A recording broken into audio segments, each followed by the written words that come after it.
Well, hi, and welcome to my shop. Today is August 7th, and the last video ended with me more or less determining that this driver is no longer with us. But I had looked around for a chance that I have a replacement, and the short answer is no. Of course I don't have an exact replacement. I have this one. I don't even know if this one works.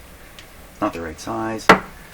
And then I got a bunch of these little speakers that I've just grabbed, and these are just not appropriate, not the right size, not appropriate at all.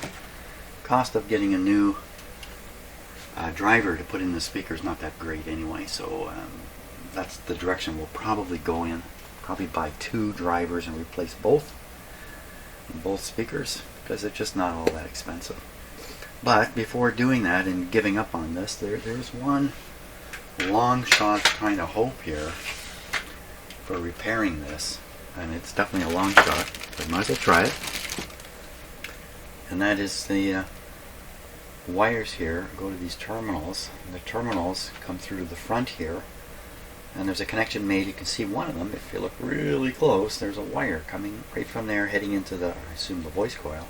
Must be one coming from here too. The rivet in the middle is just a physical hold down rivet.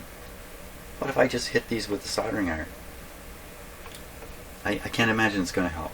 But let's give it a try. In fact, I'm so sure that this is not going to work. I'm just going to cut this away here now. I guess there must be a polarity issue with this.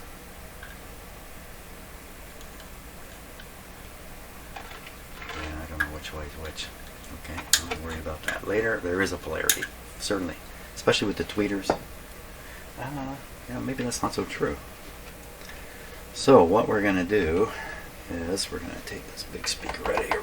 Oh my gosh, these are heavy.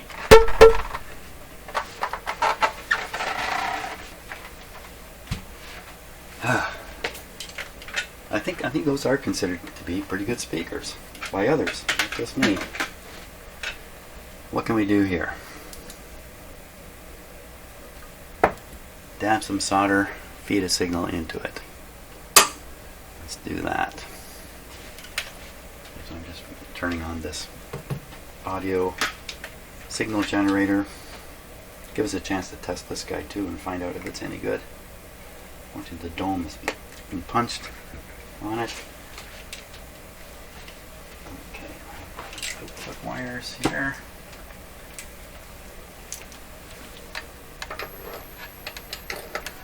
And I need a known working speaker. We'll start with a known working speaker. Yeah, I can hear it. Very, very high. Yeah, this is a pretty good tweeter right here. Okay, we have sound.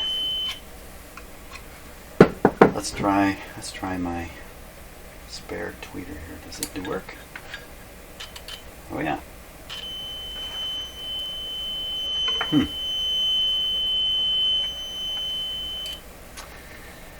So this one could be installed. It would fit, even though it's a little bit bigger. But the deal here is, when you look down the edge, nothing's sticking out. This one, everything's sticking out. So if you put this into the speaker, this is going to push against the cloth a little bit. It's just not going to work out. Not going to work out. This is also very thin. It's sinking in to where the cabinet has been cut away, and this one would be right on the outside, and it's thick. I mean, it's just bad. At least it works. Now, does this one work? Watch this. It starts working. No. Okay. First, a little rough housing with it, and volume up a little bit, so if it works for even a moment, we'll hear it. That's rough housing. Well, I didn't hear anything. Okay, I can see both wires coming from the voice coil to these terminals. One wire is right here. I think you can see them too, right here, and the other one is right here.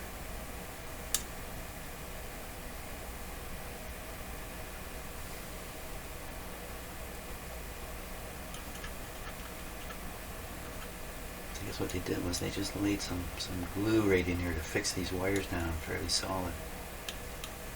A little smoky if I heat these up. So no chance the failure is from back here. I mean, it's 99% for sure the voice coil has failed inside here. But 99, hey, that leaves room. So you're saying there's a chance. Yeah. Take those off for now. Let's just double check and make sure they were still working.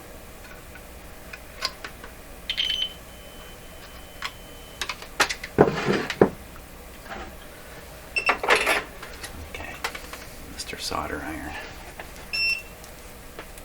This is a ridiculous long shot.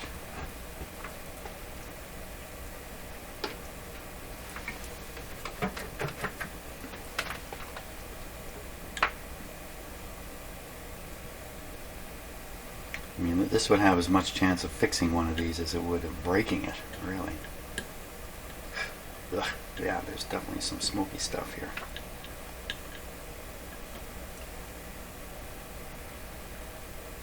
Okay, so I wouldn't bet much more than a penny on this working. Okay, I'll go all the way to a nickel. There we go.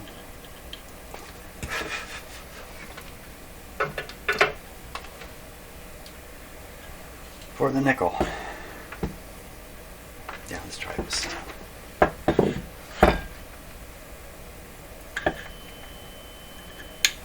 Ta-ta-ta-ta. Yeah, nothing.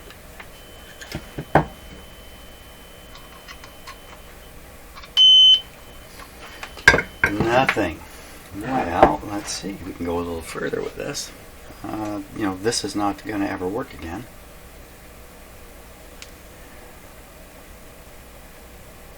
Especially when I get done with it. I wonder if I can pop this whole piece up, pull it off. Why would I do that? To examine what the cause of the failure is. And once I do that, there's no hope for this, but we're going to buy 2 new speakers anyway, I'm sure. And the owner has said go ahead and fix them up, so we're going to fix them up like this.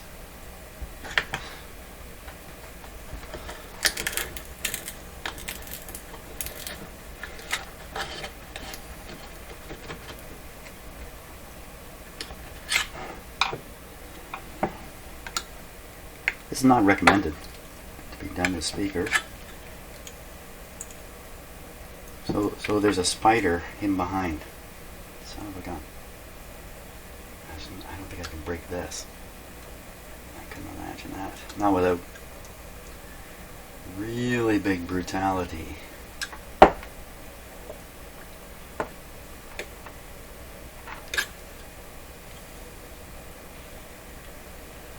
Lift this up, it's going to rip it out of the spider. Hey. Yeah, I don't think I can even do it. So what's happening with these little wires now? Those little wires, they gave up the ghost immediately. They just gave up right away.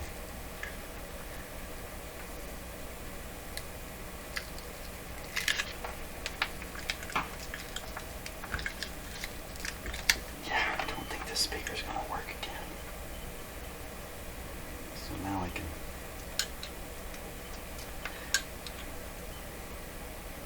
see. Can you see it? Let's get the close-up camera on this guy.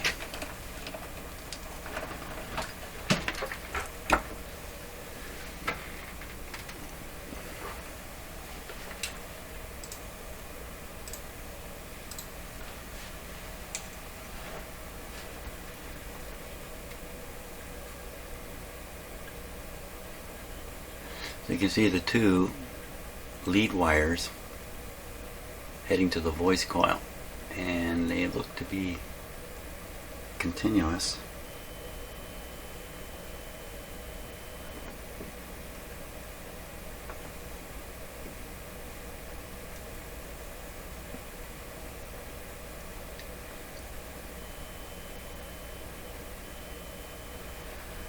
looks like they dip. It looks like they disappear into the, or go through the spider there, the orange part. And maybe they reach the voice coil underneath. Let me tug on this wire here.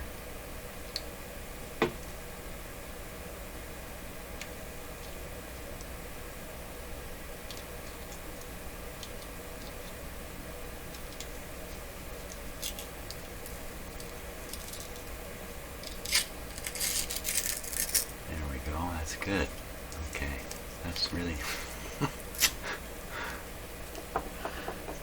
pull off this top cone. And I don't want to rip this away. I want to rip this orange part away here. Let me switch cameras again.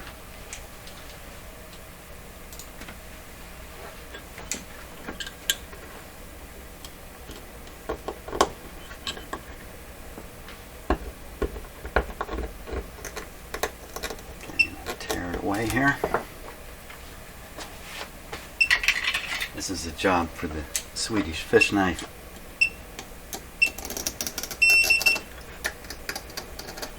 Finnish fish knife. Finnish, Swedish. What's the difference? Oh boy, if you're Finnish or Swedish, I think you got an answer to that question.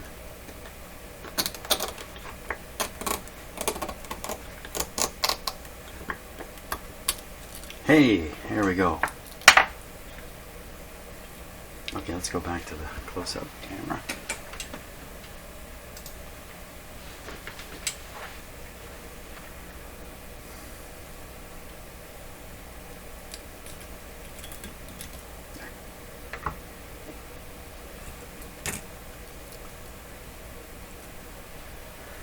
Okay, now there is the voice coil. Let me just bear with me, please. I'm just gonna tighten up the focus on that camera here. So it's gonna take me one moment. I figure out what I'm doing. What we'll do is we'll maximize the focus. So I get up as close as we can. Can you maximize a focus? So what we're looking for is evidence of damage, burn marks. That black stuff's a little odd right there, isn't it?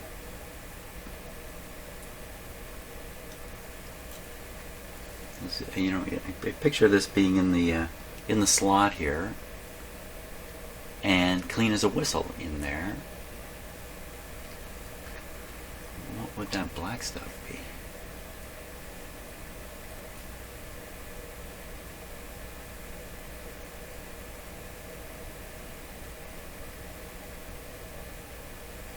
Black dots on the wire. Let's follow the lead. So you can see the lead coming in, and it looks continuous into the coil. And the other lead is over here, and it looks continuous.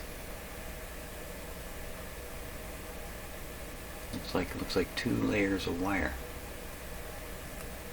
Maybe I'll have to unwind this to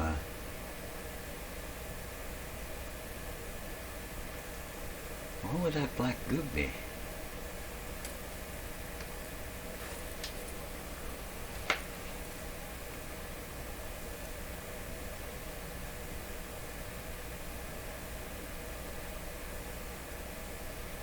It's like a aluminized aluminized cardboard tube. That's what this looks like.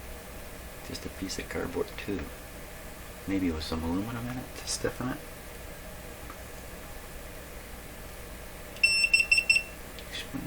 Would you want non-magnetic materials? Wouldn't you want to put like some steel in there?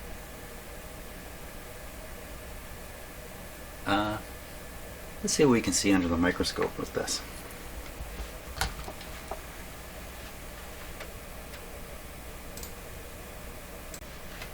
Okay, to get a good look at the coil, I've got to get this spider off of it without wrecking the coil.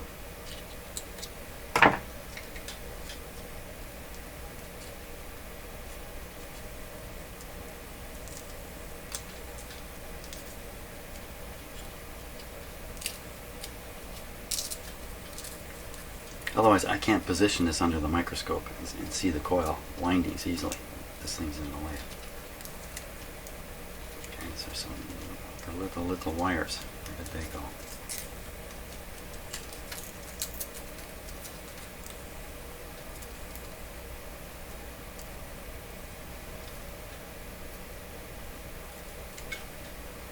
Okay, there we have it. Now, do I have a dowel or something I can put through here to make it easy for me? Some screwdriver shaft. Something roughly the right size, maybe like that.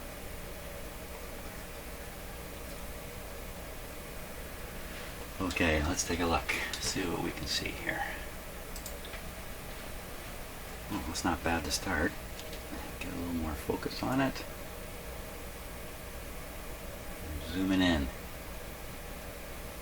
It's a very tricky camera to use because the zoom and the distance here. I gotta drop the stage down.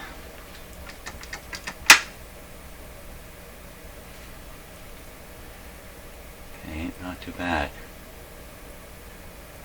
Now I'm going to try to rotate this. Oh, there's some of the black stuff right there.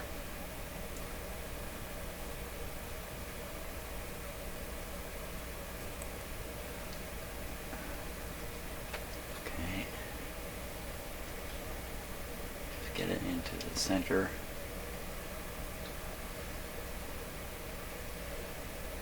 I'll see if we can focus it a little better.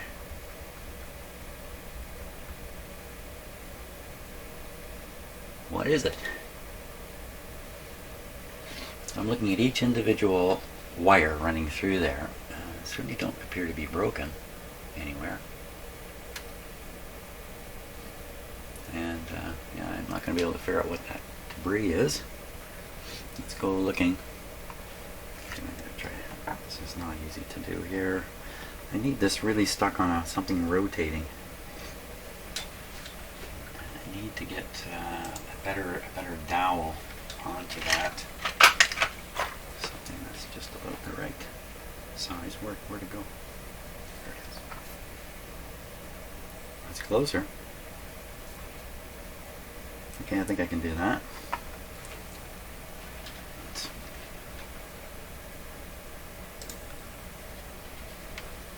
So what we're looking for is a break in the wire. I don't think that's a break. We see. Now I'm rotating this as hard as it is to tell.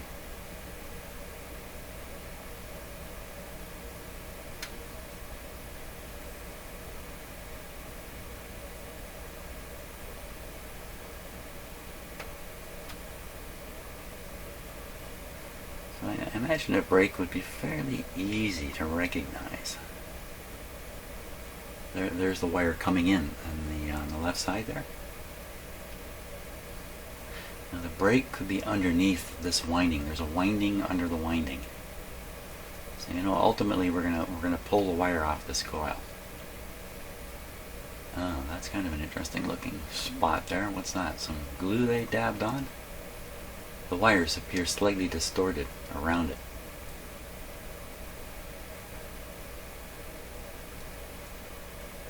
Again, I'm looking very hard for a burnt open end.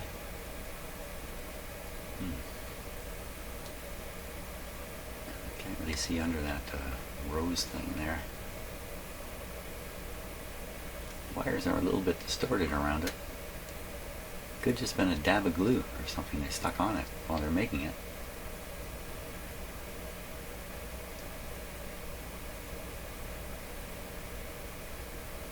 How do I know when I've gone all the way around? I already did. We're going around the second time. We don't even know it.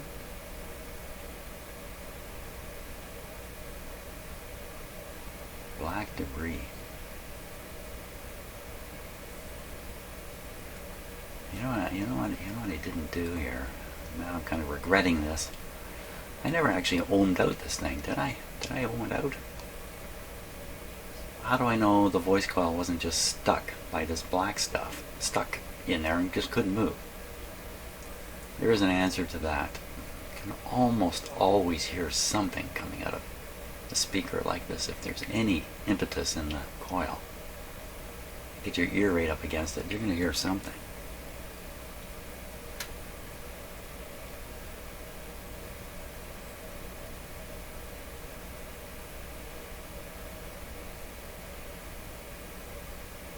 Is that all the way around? Did I go all the way around?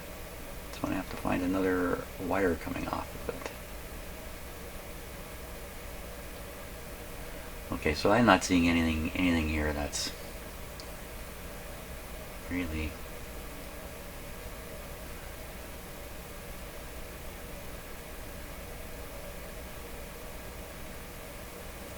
there's some kind of bush growing out of it over here.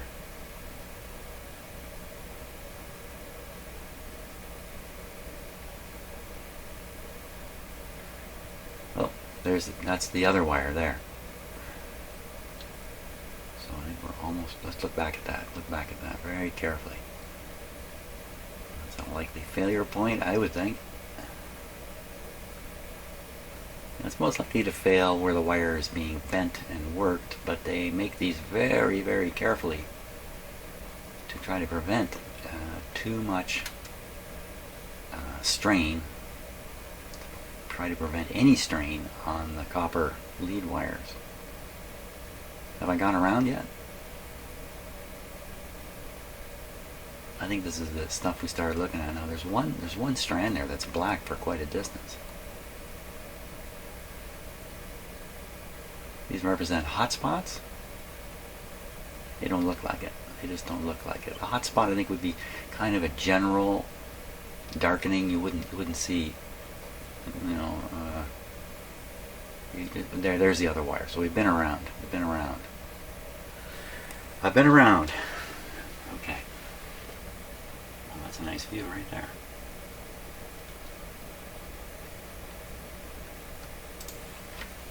I think what we're going to do is we're going to pull the wire off. You watch this. I'm going to pull this wire off. It's going to be continuous. Oh, son of a gun. Which is the outside wire? This one. One right here is the outside wire. See if I can get a grip of it. Get some tiny, tiny tools here.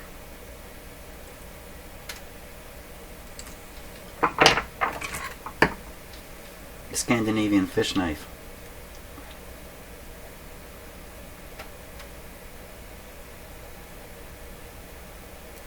So they got some pretty heavy duty glue on this, or resin or something. Okay, I think I lifted the wire. Kind of reminds me of my father pulling slivers out of my thumb. Not a good memory.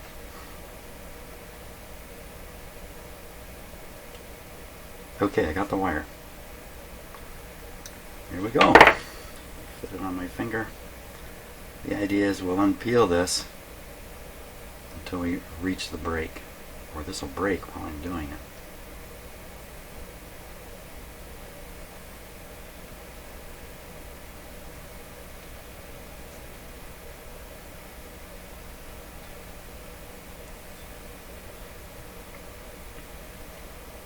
Give an idea how much wire they put in here too.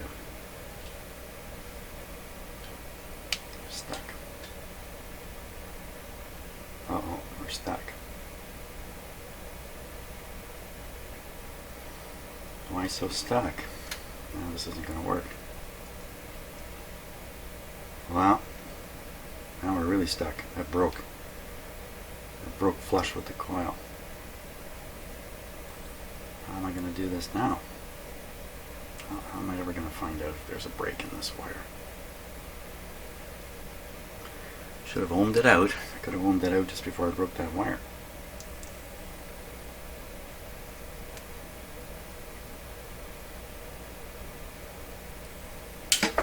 I think this is pretty wrecked at this point.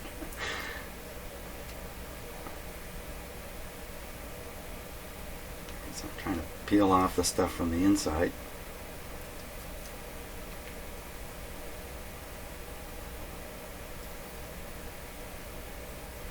See, I want to save this coil. I can use it in another speaker someday.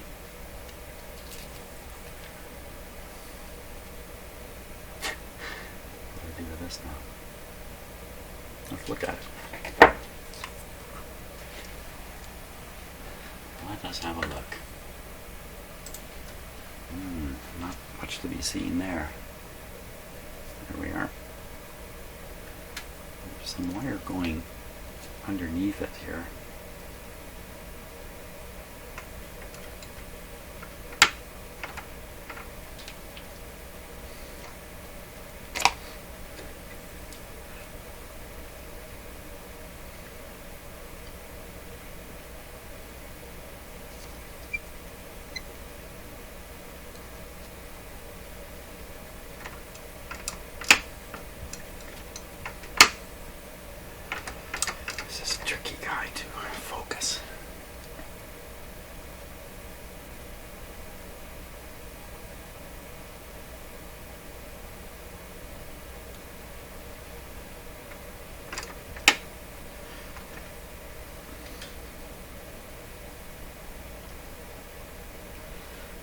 This particular camera is kind of a zoom focus thing at the same time.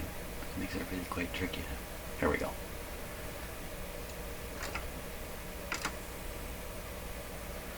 What do we got? What am I going to see here? I don't imagine much.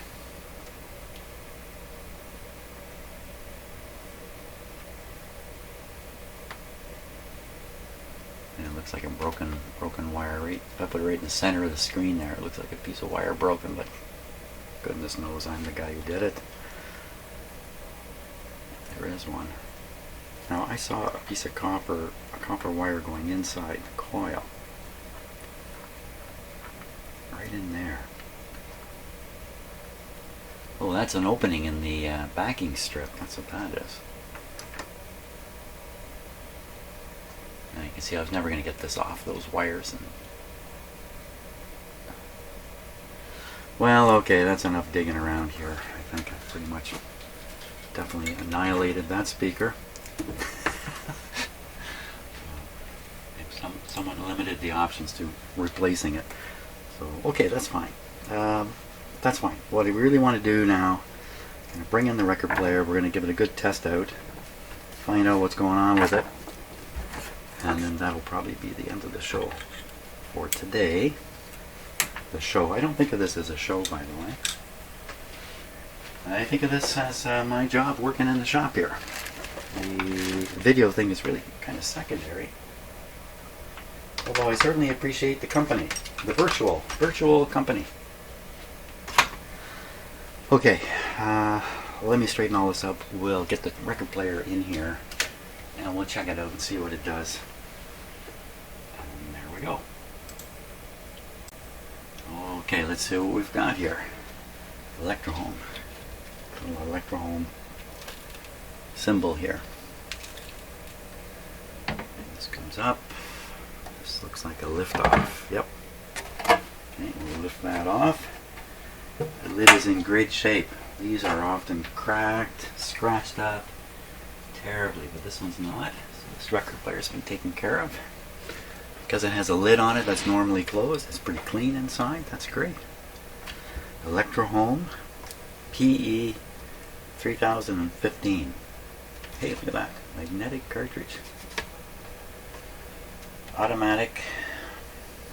Now the owner told me he's had somebody look at this already, and the results were unsatisfactory and not exactly clear on what was unsatisfactory about it.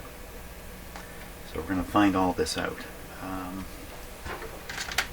good thing to do is plug this guy in and give him a go. I think this is a lock here. Yeah.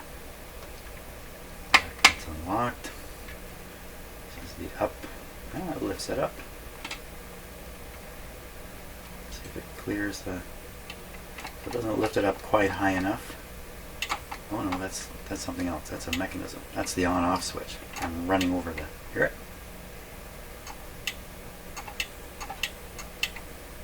So manually you can just put this You just start this guy up and then manually put him over. So I was very interested because I knew this was magnetic, but I thought it was spring-loaded, but it's not. It's a counterbalance weight system here.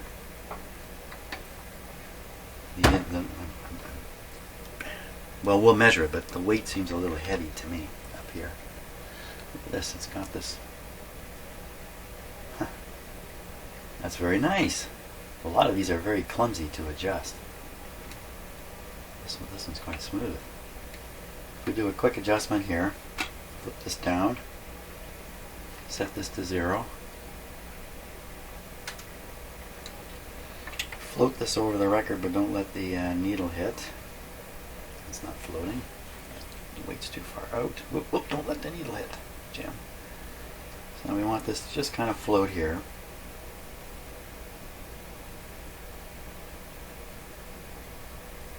That's roughly.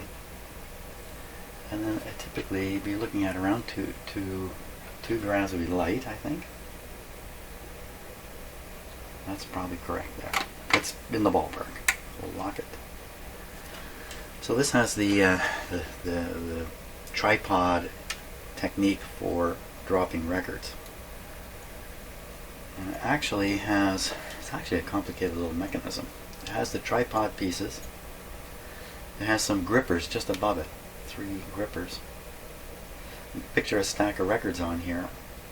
The gripper comes out and grips the record above the one that's going to drop, and thereby grips all the records that are above that. So it grips all the records but the bottom one that's resting right on these tripod things. It then closes the tripod, the bottom record drops. So this is a I don't know what this is doing.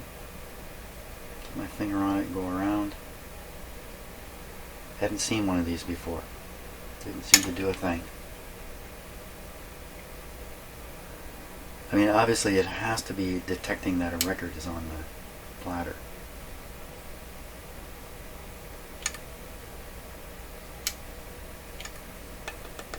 I don't know. Okay. This is the place for retaining this when you don't want to use it. Let's pump it out of here. This looks just a little roughed up. I'm going to pop it in there. And why wouldn't you want to use it? Because you're going to put in a little stubby thing here, which appears to be missing. Perhaps the owner has it. Put in a little stubby thing. Oh, I shouldn't have taken that out, should I? Because I don't know how to put it back. There we go. You put in a little stubby one because you don't plan to drop records and just kind of operate it manually. Made in Germany, it says back here. Even though it says Electrohome, Electrohome is a Canadian brand. So Electrohome was having these built for them in Germany, and that's kind of interesting. So who really made this? We'll probably find out at some point who really made this. The PE3000. I bet you that might even lead to it. So it's got this little arm thing here. It has some kind of soft top on it. It's covered in dust. You know, and I don't know what this is. Even though I've seen lots of record players. This looks like an adjusting screw. Maybe raise or lower this when you operate the arm. Okie doke. Let's plug him in. He's on 33. The platter's turning freely.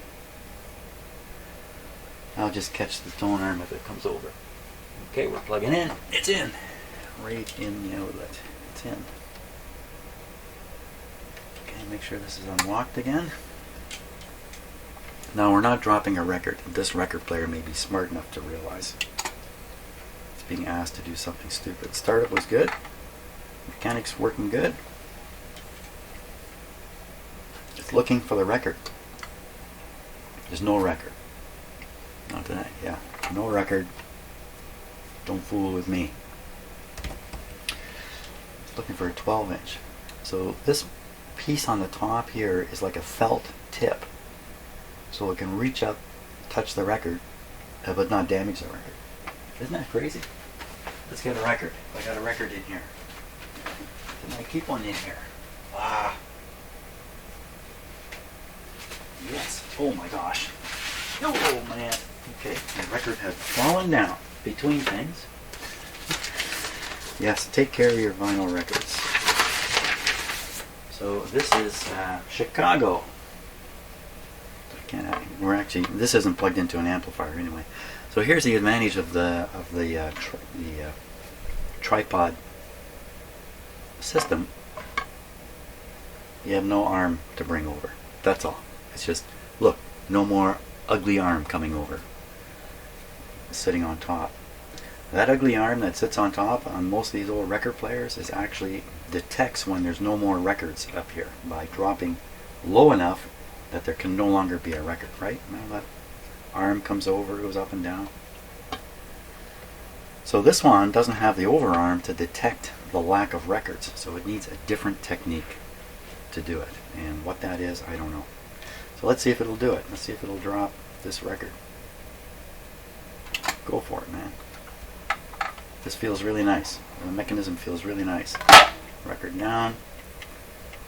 Coming over right to the right spot. Watching it go down. Right on the record. Beautiful. There's nothing wrong with this guy. Let's go and see if it'll pick up. So this is a testing of the velocity sensor. Let it kind of, I think I feel it there. And we'll let it play from there. It's going to be a minute or two while it does that. We'll take a look. Needle and cartridge look very good. Angles, everything, nothing's distorted.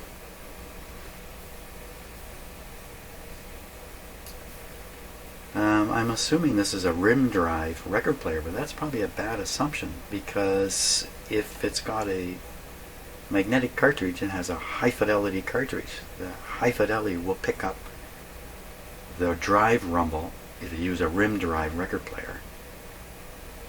So generally, once you step up to a magnetic cartridge, balanced tone arm, big speakers that can produce a lot of bass, then you need a better turntable, and not a rim drive, a belt drive or something of that sort. Okay, it's just about ready to go. There it goes. Beautiful.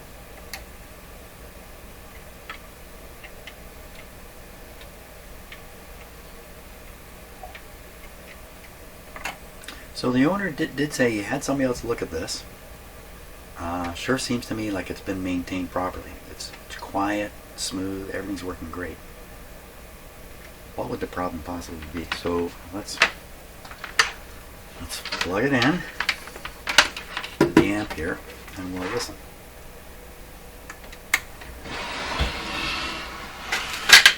A couple of phono outputs back here. Big thing that says made in Canada. It says made in Canada. How do you say made in Canada here, but it says made in Germany there? Must be this cabinet is made here in Canada, and they bought the player part from Germany. Now, is there any other hints back here? Let's see. Of who made this? Oh, no. So this is a real international record player. Okay, we're in on here. Now we got to turn this guy back on. I think we're all set. Volume down. Power to him on. Got both speakers in, even though one is missing its tweeter. This didn't come on because I didn't turn it on. Here's where you turn it on.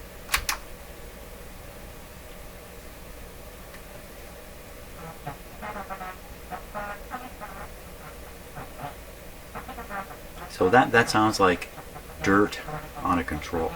26 degrees. So Moving in, dipping to a no, low of it's just more 9. than that. This is the son of a gun. This is the speaker I just took the driver out of. Why would it sound like that?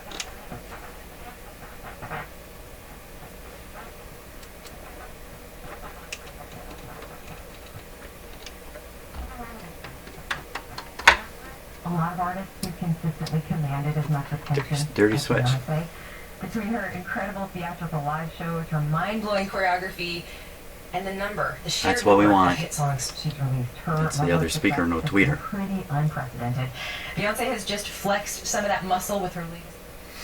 Okay, we're going to try and listen to this. So we'll flip this onto phono.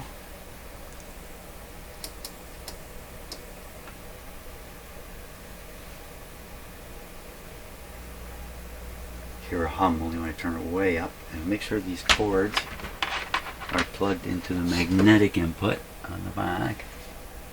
I'm pretty sure they are. Okay. A little bit of volume. Play this record. Oh, oh.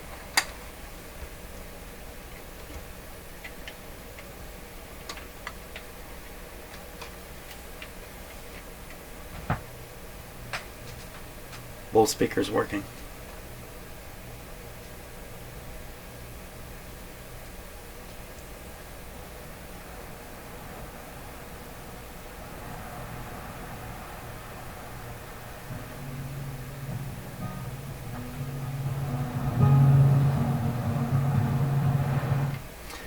Certainly very, very low. Let me just have the good speaker working here. I think that's the bad one. Just listening with the good speaker. Oh.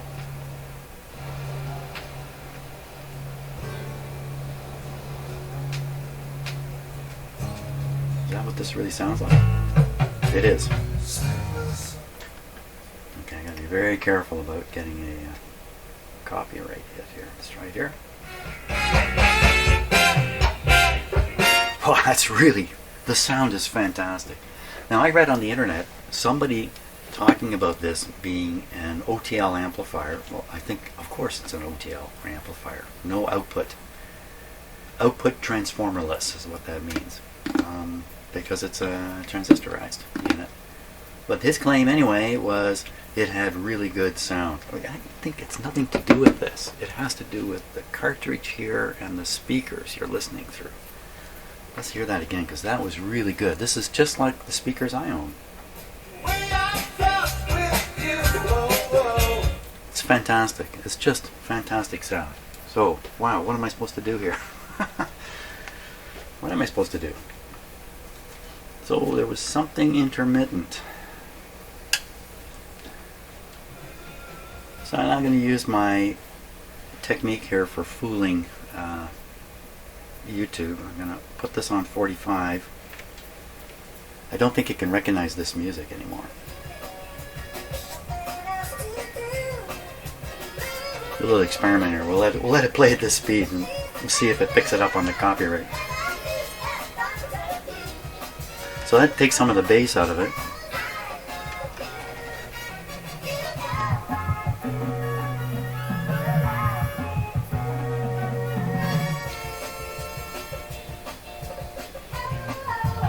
Well,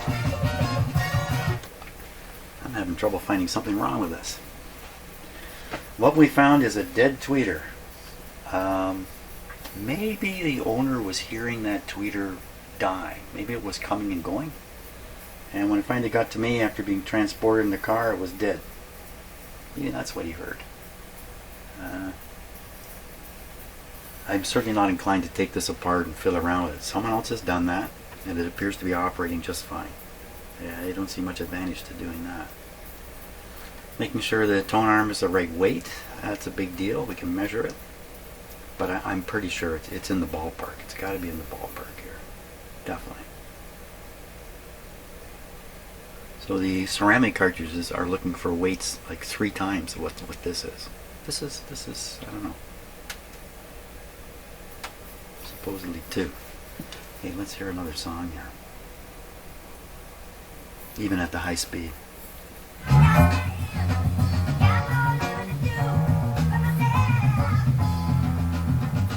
Yeah. We'll fiddle with the speed adjustment here and see if that works.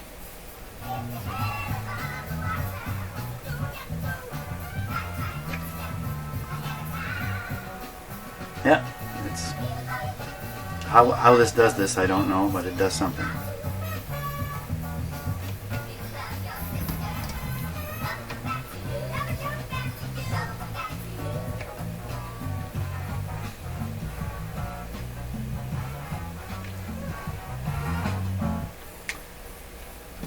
Okay, well that's what I wanted to do today. The focus is the speaker, and I think everything else is okay. I'm really not... Weak AM reception over here. Great, I think that's it for today though. I discovered what I needed to discover. I can think about it for the rest of today. I'm going to order some tweeters for these speakers, and I have another project that I'm partway through. That I broke away from to do this. I'll just revert back to my other project. As I'm waiting for some parts, they should come today. Hey, great. Thanks a lot for watching, and I'll see you tomorrow.